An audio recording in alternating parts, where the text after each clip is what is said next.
तो कहानी की शुरुआत में हांगकांग शहर को दिखाया जाता है, जहां सब कुछ नॉर्मल दिन की तरह चल रहा था।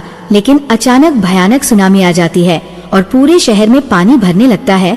लोग अपनी जान बचाने के लिए सुरक्षित स्थान की तलाश में इधर उधर भागते हैं, लेकिन पानी की तेज धार उन सबको बहाकर ले जाती है। जो लोग ऊंचाई पर बनी जगहों पर छुप जाते हैं, सिर्फ उन्हीं की जान बच पाती है। और देखते ही देखते हांगकांग की आधी आबादी कुछ घंटे के अंदर ही खत्म हो जाती है। अब 5 साल बाद का समय दिखाया जाता है, जहां आशा नाम की लड़की अभी भी सपने में उस बुरे हादसे को देखकर डर जाती है और सुबह होने पर फिर से हिम्मत जुटाकर जिंदगी जीने की कोशिश करती है। वो खंडहर के बीच एक ऊंची बिल्डिंग में रहती है और आसपास फैले मलबे के बीच अपनी जरूरत की चीजें छुपा कर रखती थी, ताकि किसी को पता न चले कि वो यहाँ छुपी हुई है। उसने उस अपार्टमेंट के अंदर छुपने के लिए कई जगह बना ली थी, जैसे काउच के अंदर होल करके छुप जाती थी। वो रोज सुबह उठकर छत पर जाती और अपने पीने के लिए साफ पानी भरकर छुपा दिया करती थी।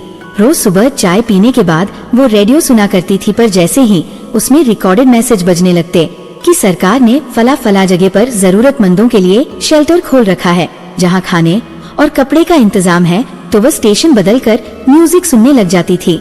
आसपास किसी को रेडियो की आवाज सुनाई ना दे, इसलिए वो हेडफोन का इस्तेमाल किया करती थी। इसके बाद वो अपने टॉवल में सुबह की ओस को इकट्ठा करके अपने वाटर बॉटल्स में जमा करती थी। वो अक्सर अपने बॉटल्स में मौजूद पानी को नापा करती थी, ताकि उसे मालूम रहे उसके पास कितना पानी बचा है। उसे पानी की बहुत फिक्र होती थी, क्योंकि काफी टाइम से बारिश नहीं हुई थी। सारे काम खत्म करने के बाद वो इंस्टेंट नूडल्स खाया करती थी और खाते वक्त अक्सर उन बेहतरीन होटल्स को याद किया करती थी, जहां वह अपने दोस्तों के साथ टेस्टी खाना खाने जाया करती थी।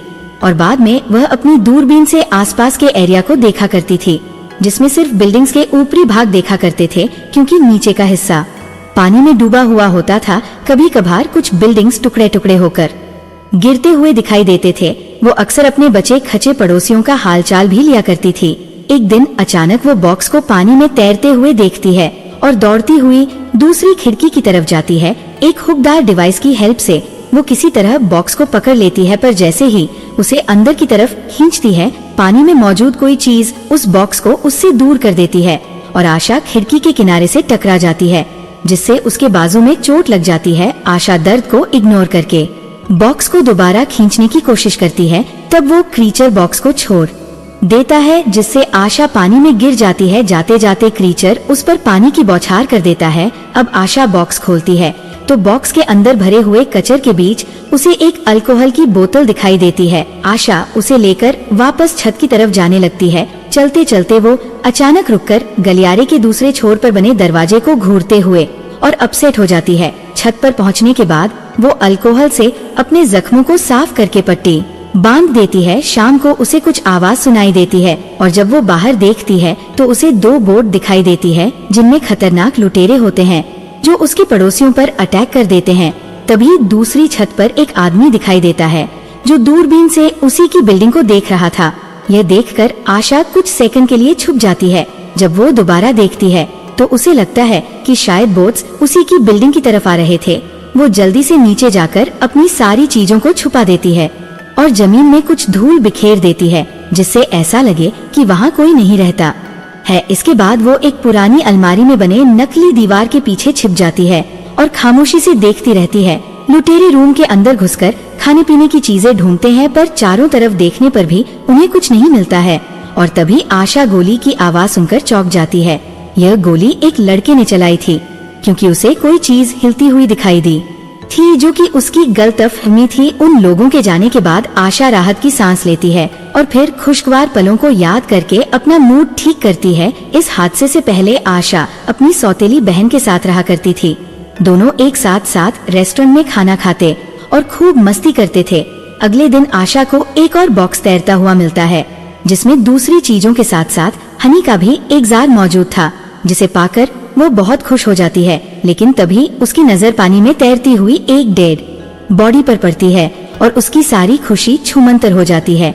थोड़ी देर बाद आशा अपने काम में बिजी हो जाती है और उसका फायदा उठाकर कोई चुपके से उसके रूम में घुस जाता है और उसकी सीक्रेट जगह से उसकी चीजें चुराने लगता है। आशा को कुछ आवाजें सुनाई देती है, लेकिन कुछ दिखाई नहीं देता है, इसलिए वो इग्नोर करके सोने की तैयारी करती है और तभी उसे दोबारा आवाज सुनाई देती है, जिसे सुनकर वो अपना फ्लैशलाइट लेकर चेक करने जाती है, लेकिन इस बार भी उसे कोई नहीं दिखता है। तब वो अपना मुंह धोने लगती है और उसके बाद जानबूझकर साबुन वही छोड़ देती है ताकि चोर को पकड़ सके। और तभी उसे वो लड़की दिख जाती है जो उसका सामान चुरा रही थी। आशा उसका कंधा पकड़ लेती है, पर तभी वो बच्ची उसे किक मारकर वहाँ से भाग जाती है। वो अपने साथ आशा की कुछ और चीजें भी ले जा आती है, जिनमें जुगाड़ से बनाया हुआ लैंप भी था। जैसे ही वो नीचे के गलियारे में पहुंचकर डोर खोलने जाती है, उसे आशा के आने की आवाज सुनाई देती है और वो जल्दी से दरवाजा खोलकर भाग जाती है। उस रात आशा सपने में देखती है कि वह अपनी बहन को उसके बर्थडे पर देने के लिए कपड़े खरीद रही है और उसकी बहन खुश होकर उसे अपना बेस्ट फ्रेंड कह रही है और उसके साथ रहने के लिए अपने पेरेंट्स का घर छोड़कर उसके पास आ गई है। तभी उसकी नींद खुल जाती है और वो देखती है कि उसके खाने का डब्बा गायब है। तब वो जमीन पर पड़े हुए खाली रैपर्स को फॉलो करती हुई उस जगह पर पहुंच जाती है जहां वो लड़की लैंप के पास सोई हुई थी। उसे बच्ची को नींद से जगाना सही नहीं लगता है, इसलिए वो अपने लिए खाना बनाने चली जाती है। जब लड़की की नींद खुलती है तो वह छुपे हुए कंपार्टमेंट्स ढूंढने लगती है, जहां एक लिफाफे में उसे आशा और उसकी बहन की तस्वीर मिलती है। और तभी आशा वहां पहुंच जाती है। उसे देखकर लड़की वहां से भाग जाती है और आशा जल्दी से सारे फोटोज वापस अपनी जगह पर रख देती है। जल्दबाजी में उसे पता ही नहीं चलता कि एक फोटो गलती से जमीन पर गिर गया था। इसके बाद वो दोबारा से नूडल्स बनाती है और उस बच्ची के पास लेकर आती है। ऐसा करते वक्त उसे अपनी बहन की बर्थडे वाली रात याद आती है, जब उसके पेरेंट्स ने अपना खानदानी नेकलेस उसकी बहन को गिफ्ट किया था। इस बात से आशा बहुत नाराज हो गई थी, क्योंकि पहली बेटी होने के नाते वो हार आशा को मिलना चाहिए था। इस बात पर उन सब में बहस होने लगती थी और आशा गुस्से में घर छोड़कर निकल गई थी। अब सीन वापस से प्रेजेंट में आ जाता है, जहां आशा को वही यहाँ पहने हुए दिखाया जाता है और वो लड़की नूडल्स खाने से इनकार कर देती है।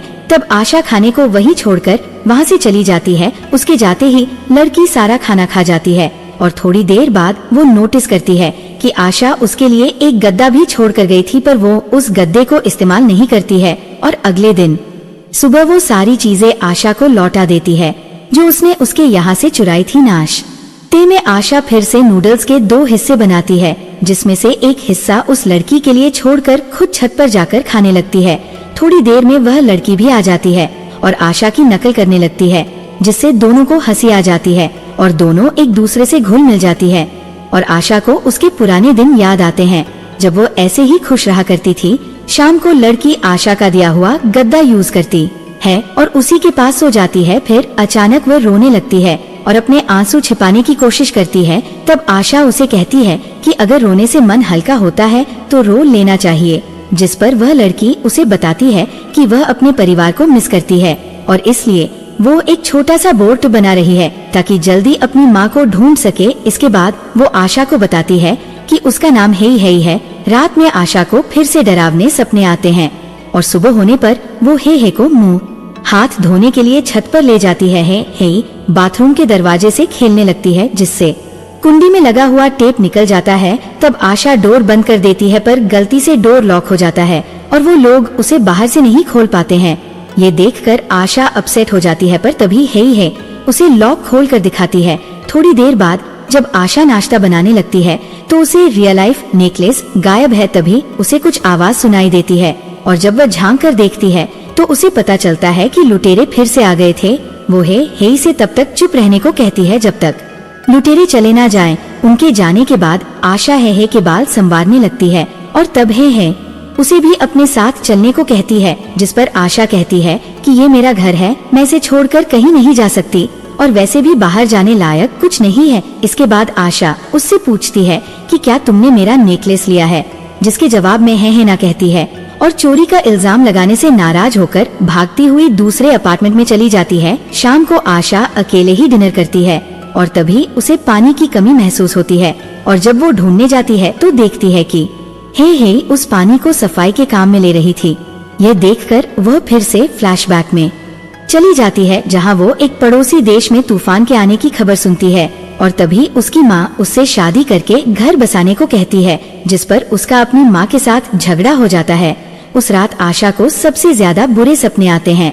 और सुबह जब वो उठती है तो उसे पानी में ढेर सारी लाशें तैरती हुई दिखाई देती है। एक पल के लिए आशा हेही को अपनी बहन समझ लेती है और उसे बिल्डिंग में इलेक्ट्रिसिटी का सही इस्तेमाल करना सिखाती है, पर हेही को उसमें इंटरेस्ट नहीं होता है और वो गलियारे के एंड में बंद दरवाजे के बारे में पूछती है, जिस पर आशा कहती है कि उस दरवाजे पर ध्यान मत दो क्योंकि वो रूम बहुत स्मेल करता है। अगर वो दरवाजा खोला गया तो बदबू चारों तरफ फैल जाएगी और हमारा यहाँ रहना मुश्किल हो जाएगा।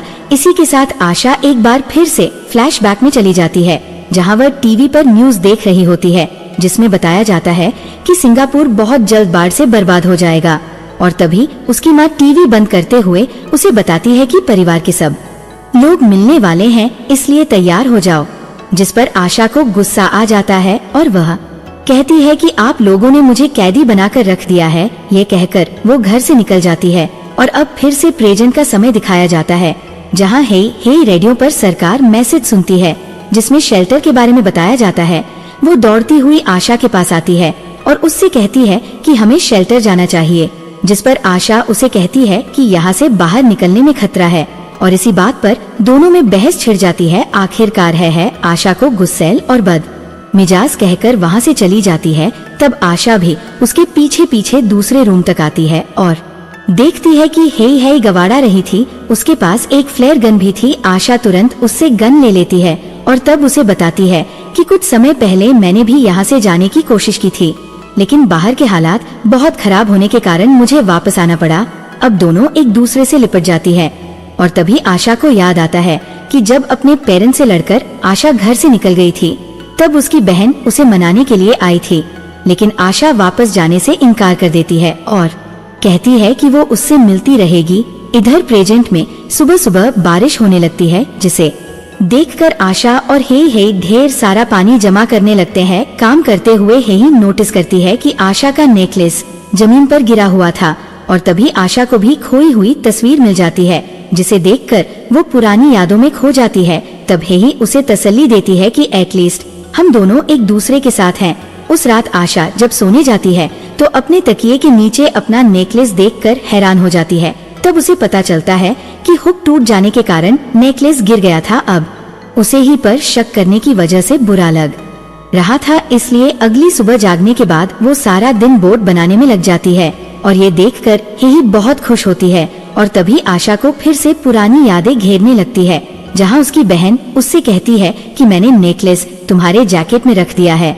और तभी एक जबरदस्त सुनामी आ जाती है, जिससे सड़कों पर चलने वाले लोग डरकर इधर उधर भागने लगते हैं। अब प्रेजेंट में आशा अपना नेकलेस हेई को गिफ्ट करती है। इसके बाद दोनों वहाँ से निकलने के लिए अपना सामान बोट में रखने लगती है। हेई रेडियो सुनती है और गलती से हेडफोन डिस्कनेक्ट हो जाता है, जिससे म्यूजिक की आवाज चारों तरफ गूंजने लगती है। आशा तुरंत रेडियो बंद कर देती है और तभी उसे फिर से लुटेरों के आने की आहट सुनाई देती है और जल्दी जल्दी दोनों अपनी चीजें छुपाने लगती है। इसके बाद आशा हेई को छुपाने के लिए कबर्ड के पीछे वाली नकली दीवार की तरफ भेज देती है और खुद बदबूदार कमरे में छिप जाती है, जहां उसे अपना पुराना फैमिली एल्बम मिलता है, क्योंकि यह उसी का अपार्टमेंट था। इधर लुटेरे खिड़की से अंदर घुसते हैं। इस बार वो लोग और खतरनाक तरीके से छानबीन करते हैं और जो भी चीज उनके सामने आती है उसे बर्बाद कर देते हैं, जिसमें बोट भी शामिल थी। उनमें से एक लड़का बदबूदार कमरे में घुसता है और उस गंदी स्मेल से बचने के लिए अपने मुंह पर कपड़ा बांध लेता है। जैसे ही वह कुछ पुरानी बेडशीट्स को उठाकर देखता है तो उसके नीचे उसे आशा के पेरेंट्स की बॉडी मिलती है, जिसे देखकर वो उल्टी कर देता है। उसी वक्त आशा को फिर से वही सीन याद आता है, जब सुनामी की लहरें रास्ते में आने वाली हर चीज को निकलती जा रही थी, जिसमें कुछ ही सेकंड्स के अंदर सैकड़ों लोग मारे गए थे। हर कोई अपनी जान बचाने के लिए एक दूसरे को धक्का दे रहा था। आशा भी अपनी बहन को साथ लेकर एक बिल्डिंग की सीढ़ियों पर चढ़ने लगती है, पर जल्दी ही बाकी लोग भी वहां आ जाते हैं। अब प्रेजेंट में लुटेरे खाने पीने की सारी चीजें ले लेते हैं और आशा की तस्वीर को घूरने लगते हैं। अचानक एक लड़के की नजर अलमारी पर पड़ती है और उसे कुछ शक होता है, जिसे देखकर बाकी लुटेरे अलमारी खिसका में उसकी हेल्प करते हैं और इस तरह हेई उनके हाथ लग जाती है। उधर बदबूदार रूम में छुपी आशा इन आवाजों को सुनकर एक बार फिर से फ्लैशबैक में चली जाती है, जहां से सीढ़ियां चढ़ते वक्त उसकी बहन लड़खड़ा कर गिर जाती है और भीड़ में कुचल जाती है। आशा इतनी डरी हुई थी कि भागते हुए वो नोटिस नहीं कर पाती है कि उसकी बहन वहाँ से गायब थी। इस रेजेंट में डरी हुई है लुटेरों को बता देती है कि आशा कहाँ छुपी हुई है और लुटेरे उसे ढूंढकर बेहोश कर देते हैं। जब आशा को होश आता है तो वो रस्सियों से बंधी हुई होती है और एक लुटेरा उसका फायदा उठाने की कोशिश करता है, पर तभी उसका बॉस उसे बुला लेता है। थोड़ी देर बाद लुटेरे सारी चीजों के साथ हेहे को भी बोट पर चढ़ा लेते हैं। इसके बाद वो लोग आशा को भी घसीटकर बाहर लाते हैं, जहाँ हेही को देखते ही आशा को अपनी बहन की याद आती है और वह फैसला करती है कि वह पिछली बार की तरह दोबारा ऐसी गलती नहीं करेगी। इस ख्याल के आते ही वो एक झटके से रस्सी को खींचती है, जिसके जवाब में लुटेरे भी रस्सी को शोर का झटका देते हैं, जिससे आशा पानी में गिर जाती है, जहां उसे एक टूटा हुआ सीड मिल जाता है, जिसे उठाकर वह लुटेरे पर अटैक कर देती है। इस पर लुटेरे को गुस्सा आ जाता है और वह उसे पानी में डुबोने की कोशिश करता है और थोड़ी स्ट्रगल के बाद आशा अपने पॉकेट से फ्लेयर गन निकालकर उसे शूट कर देती है। गोली की आवाज सुनकर सारे लुटेरे वापस बिल्डिंग के अंदर आ जाते हैं, लेकिन उन्हें आशा कहीं दिखाई नहीं देती। तब वो लोग उसे अलग अलग ढूंढने लगते हैं। इतने में एक बड़े लड़के को आशा के रोने की आवाज सुनाई देती है और वो उस तरफ देखने जाता है, लेकिन ये आशा की चाल थी जो उसे रस्सी से फंसाकर गिरा देती है। उसके बाद एक गिटार से मार मार कर उसकी जान ले लेती है। इसके बाद वो एक चाकू उठाती है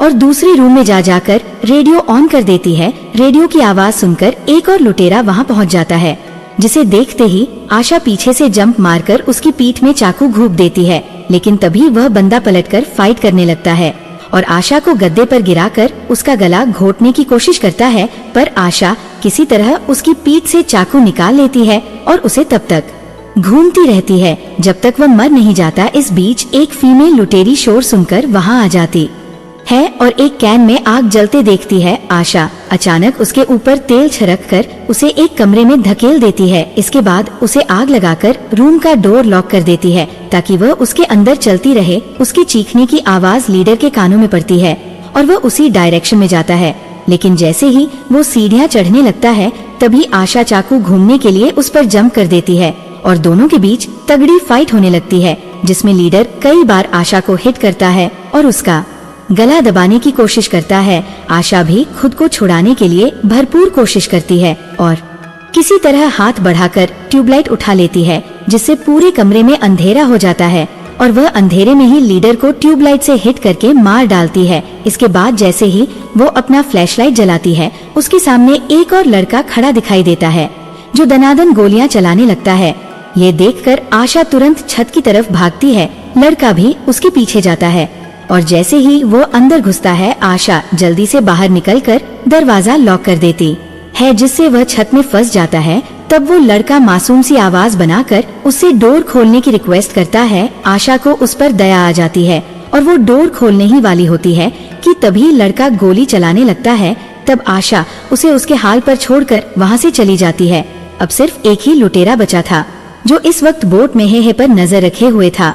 अब आशा खिड़की पर जाती है और अपने हुक तार डिवाइस से उस पर अटैक करने की कोशिश करती है, लेकिन उसका निशाना चूक जाता है और पानी में हलचल सुनकर लुटेरा चेक करने लगता है, जिससे मौका पाकर हेही उसे धक्का देकर पानी में गिरा देती है। इस पर वो भी उसे खींचकर पानी में गिरा देता है। ये देखकर आशा ही को बचाने के लिए पानी में कूद जाती है। इस बीच वो बंदा पानी के ऊपर आ जाता है, लेकिन तभी एक समुद्री जानवर उसे खा जाता है। कुछ देर बाद वो दोनों भी पानी में दिखाई देती है और तैरते हुए सही सलामत बोट में चढ़ जाती है और शेल्टर की तरफ चलने लगती है।